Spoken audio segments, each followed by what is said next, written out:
बरं मी काय म्हणतो, चला जाऊ दे, शेतकऱ्याचा हा आक्रोश आपण जरा बाजूला करू. या सरकारने जाहीर केलेल्या पॅकेजचं समर्थन करायला तयार आहे, पण माझी एक अट आहे, बघा तुम्हाला पटते का. कारण जीवन उद्ध्वस्त झालंय, जमीन खरडून गेले, रबी पीक घेणार कसं आता तुम्ही. 50,000 रुपये आम्ही का मागतो आहोत, त्याचं कारण तुम्ही जाऊन बघा जमिनीची काय हालत झालेली आहे.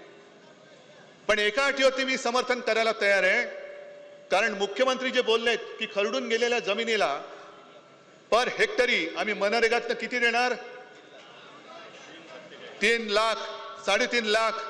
मग मी मुख्यमंत्र्यांना तुमच्या वतीने आव्हान देतो आहे की दिवाळीपूर्वी त्या 3 लाखातले 1 लाख माझ्या शेतकऱ्याच्या खात्यात टाकाच. आहे बरोबर आहे माझं म्हणणं. बाकीचं नंतर बघू, बाकीसाठी आपण चाबूक दिलाय तो मी घेऊन फिरेनच.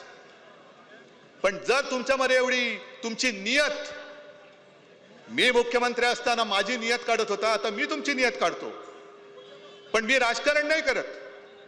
जो एक आपला शेतकरी दादा त्यांनी मदतीसाठी विचारलं तर त्याला हे सांगतात, ए बाबा राजकारण करू नको.